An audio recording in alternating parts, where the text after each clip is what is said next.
Hi, today I'll be talking about learning the ropes with electricity. This lesson is for 5th graders. The students will be learning about electrical circuits. I will be explaining the 5 E's. To begin, we will use the first, engage. By doing this, I will be asking the students what they know about electricity as a diagnostic assessment. No questions, are unacceptable. This gives me an idea of how much the students know. To begin, I will provide students in groups of 3 with a battery, a bulb, and wires to allow them to try to discover how they can make the bulb light up. Some students will be able to accomplish this task while others will be having some type of difficulty. But that is okay, and we will continue from there.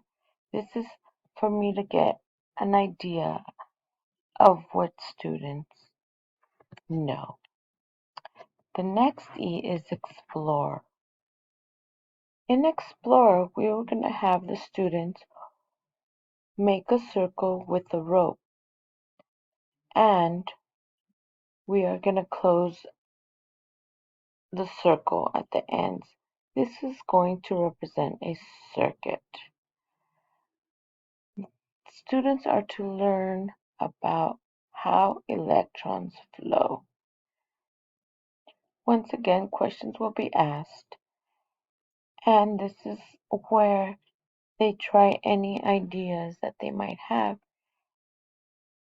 to see how we can get the electrons to flow.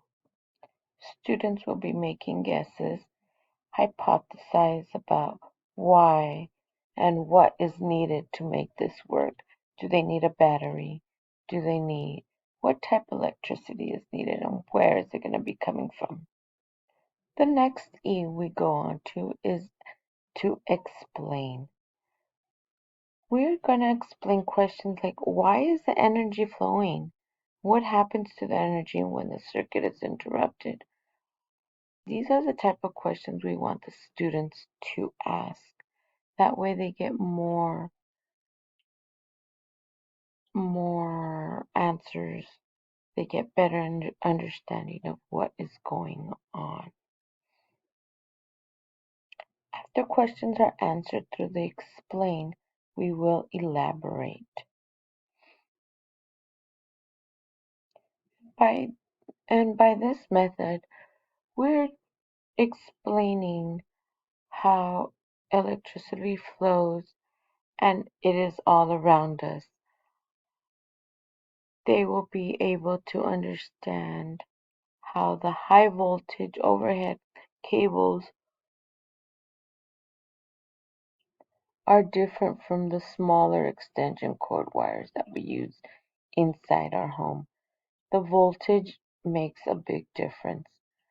So to show this, we will elaborate by doing a little experiment by having 2 cups of water and using 2 students, 2 straws, 1 tiny stirring straw and 1 regular sized straw.